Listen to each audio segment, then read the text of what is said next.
Haleluya. Puji Tuhan, selamat pagi dan salam sejahtera di dalam kasih Tuhan kita Yesus Kristus. Kita patut bersyukur kepada Tuhan kalau pagi hari ini kita masih diperkenankan oleh Tuhan dapat bertemu, berjumpa di dalam keadaan yang baik, keadaan yang sehat dan diberkati Tuhan. Nah, pagi yang baik ini mari kita menyediakan hati dan diri kita untuk mendengarkan firman Tuhan, mendasari langkah hidup kita di sepanjang hari ini. Mari kita berdoa. Bapa di dalam surga, Bapa di dalam nama Tuhan kami Yesus Kristus, kami sungguh bersyukur oleh anugerah Tuhan, kami boleh ada sebagaimana kami ada sampai saat ini. Saat yang baik ini kami bersama-sama mau mendengarkan firman-Mu, Engkau Tuhan yang memberkati kami semua, agar firman Tuhan yang kami dengar pagi hari ini boleh menjadi berkat, boleh menjadi rema, boleh menjadi kekuatan di dalam setiap kehidupan kami. Kami serahkan seluruh kehidupan kami dalam tangan Tuhan.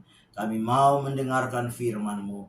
Dalam nama Tuhan kami Yesus Kristus kami berdoa. Haleluya.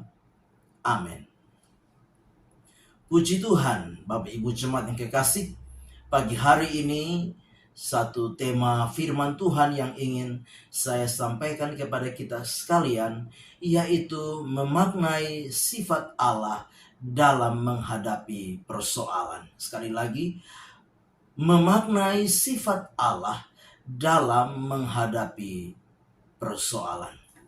Bapak Ibu Jemaat yang kekasih di dalam Tuhan kita Yesus Kristus, di dalam kita menjalani kehidupan ini, kita tidak akan pernah lepas yang dari namanya persoalan. Hidup kita setiap saat diperhadapkan dengan berbagai masalah. Entah itu masalah di dalam hidup pribadi kita, entah itu masalah di dalam keluarga, dalam rumah tangga, di tengah-tengah pekerjaan, di tengah usaha kita. Bahkan kadangkala persoalan, masalah yang datang di dalam hidup kita tanpa kita duga, tanpa kita sangka. Persoalan itu dapat saja terjadi di dalam hidup kita. Nah, pagi hari yang baik ini kita mau melihat dan memaknai sifat Allah ketika kita diperhadapkan dengan sebuah persoalan. Nah, Bapak Ibu Jemaat yang kekasih, ketika kita menghadapi sebuah persoalan, kadangkala yang muncul di dalam benak kita, dalam pikiran kita, bahkan kadangkala tertuang lewat lisan kita, lewat ucapan kita, bahwa seolah-olah ketika kita menghadapi masalah, kita menghadapi persoalan, kadangkala yang ada di benak kita yaitu Allah berbuat kurang adil di dalam hidup kita. Seolah-olah Tuhan itu salah di dalam mengizinkan setiap persoalan dan masalah terjadi dalam hidup kita. Tetapi pagi hari yang baik ini mari kita mau belajar lewat firman Tuhan di dalam Ayub pasal yang ke-25. Ayub pasal yang ke-25 ayat 1 sampai dengan ayat yang ke-6. Ayub 25 ayat 1 sampai ke-6 melalui pendapat dari Bildad, seorang sahabat Ayub. Mari kita belajar untuk memaknai sifat Allah di tengah-tengah setiap persoalan. Nah, yang pertama yang dapat kita pelajari bersama-sama, bahwa Allah berdaulat di dalam setiap kehidupan kita. Sekali lagi, yang pertama, Allah berdaulat atas setiap kehidupan kita. Di dalam firman Tuhan dalam ayat yang pertama, saya ingin bacakan bagi kita sekalian, dan ayat yang kedua, ayat pertama dan ayat yang kedua. Maka Bildad orang Suah menjawab, kekuasaan dan kedahsyatan ada pada Dia yang menyelenggarakan damai di tempatnya yang tinggi. Jadi yang pertama kita harus menyadari, memaknai bahwa apapun masalah, apapun persoalan yang sedang kita alami, sedang terjadi di dalam hidup kita, kita harus menyadari bahwa Tuhan itu berdaulat, Tuhan itu berkuasa penuh atas hidup kita. Artinya apa? Artinya bahwa ketika kita sedang mengalami persoalan, kita sedang mengalami masalah, kita sedang mengalami sebuah pergumulan dalam hidup ini, mari kita belajar untuk apa? Untuk tunduk kepada kekuasaan Tuhan, tunduk kepada kedaulatan Tuhan. Mari kita belajar bahwa apapun persoalan, apapun masalah, apapun pergumulan yang Tuhan sedang izinkan terjadi di dalam setiap kehidupan kita, karena Tuhan adalah Tuhan yang berkuasa, Tuhan adalah Tuhan yang berdaulat, maka kita percaya bahwa segala sesuatu yang Dia izinkan terjadi dalam hidup kita, tentunya Tuhan itu punya rencana di dalam hidup kita. Dan pasti rencana Tuhan di dalam setiap kehidupan kita, sekalipun melalui setiap pergumulan, sekalipun melalui setiap masalah dan persoalan, rencana Tuhan adalah rencana yang baik, rencana yang terbaik. Yang apa? Yang Tuhan sedang kerjakan dalam hidup kita. Dia berdaulat, Dia berkuasa penuh, dan Dia tahu apa yang terbaik yang Dia sediakan bagi kita. Itu sebabnya Bapak Ibu jemaat yang kekasih, mari kita mau belajar. Untuk apa? Belajar tunduk, belajar taat. Belajar untuk apa? Berserah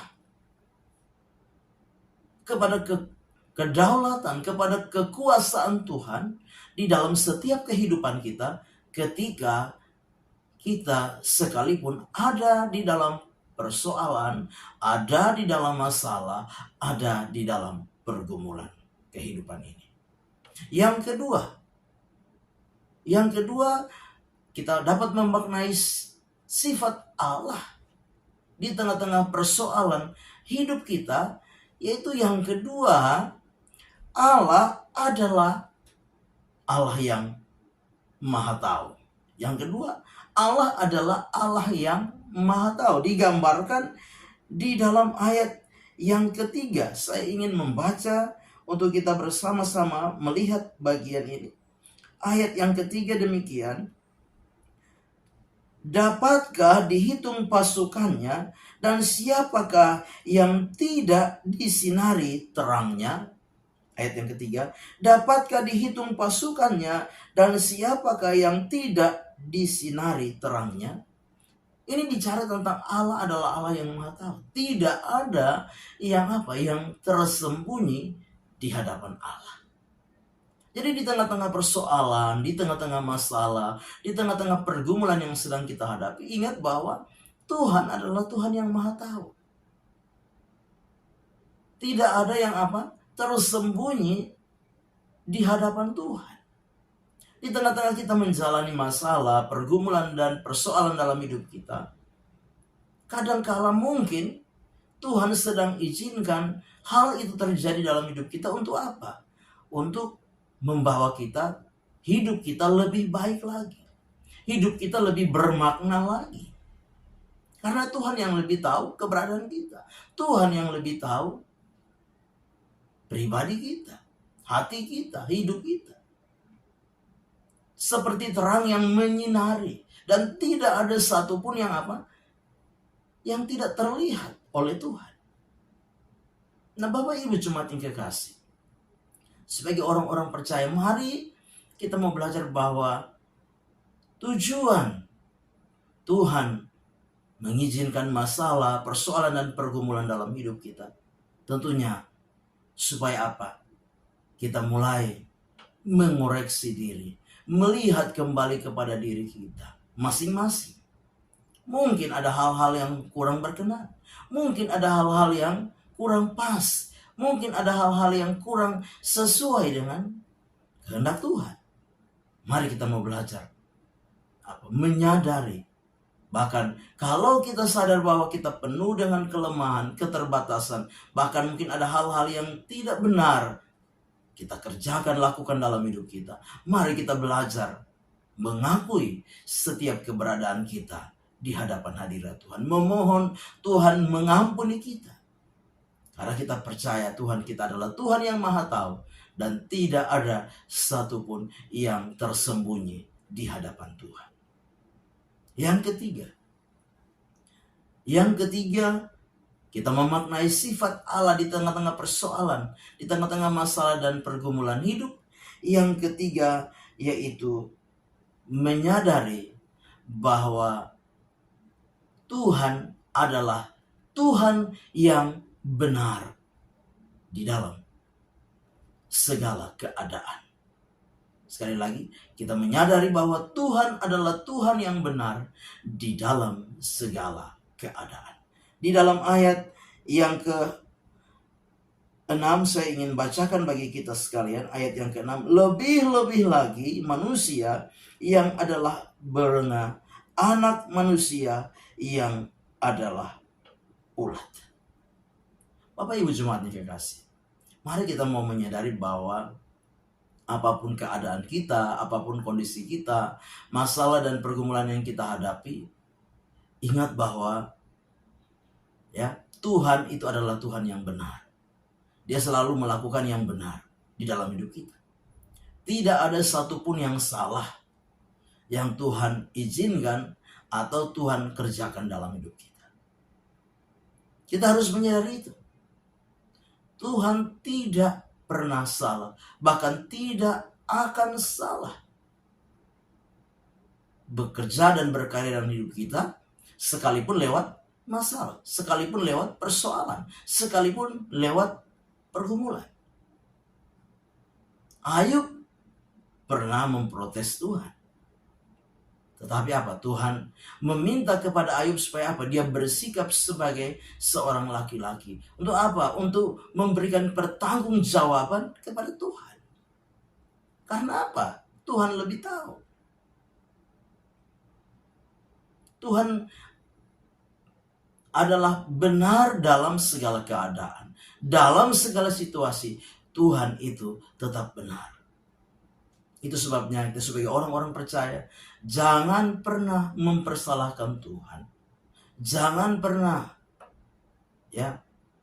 mengklaim Tuhan tentang segala hal yang terjadi dalam hidup kita. Tapi belajarlah menyadari bahwa di balik segala hal yang Tuhan izinkan terjadi dalam hidup kita, Tuhan yang adalah benar itu akan merancangkan kebaikan bagi setiap kehidupan kita. Roma 8 ayat yang ke-28 berkata, Allah turut bekerja dalam segala hal untuk mendatangkan kebaikan bagi mereka yang mengasihi Dia, yaitu bagi mereka yang terpanggil sesuai dengan rencana Allah. Amin. Kita berdoa. Bapa di dalam surga, di dalam nama Tuhan kami Yesus Kristus, kami bersyukur untuk firman Tuhan yang sudah kami dengar pagi hari ini. Biarlah firman itu boleh menjadi rema, menjadi berkat, menjadi kekuatan di dalam hidup kami. Terima kasih Tuhan, kami serahkan seluruh hidup kami dalam tangan Tuhan. Sepanjang hari yang akan kami jalani, bahkan segala keadaan kondisi yang sedang kami hadapi hari-hari ini. Kami percaya bahwa Tuhan sedang merancang hal yang terbaik di dalam kehidupan kami. Karena Engkau adalah Allah yang berdaulat, Allah yang berkuasa dalam hidup kami. Engkau adalah Allah yang Maha Tahu. Engkau adalah Allah yang Maha Benar di dalam setiap kehidupan kami. Terima kasih Tuhan. Segala puji, hormat, dan kemuliaan bagi nama Tuhan kekal selama-lamanya. Kami serahkan seluruh hidup kami dan kami percaya berkat-berkat ilahi kami nikmati di sepanjang hari ini. Kami mengucap syukur, melangkah bersama dengan Tuhan di hari baru ini. Dalam nama Tuhan kami Yesus Kristus kami berdoa. Haleluya. Amin. Selamat pagi. Tuhan Yesus memberkati.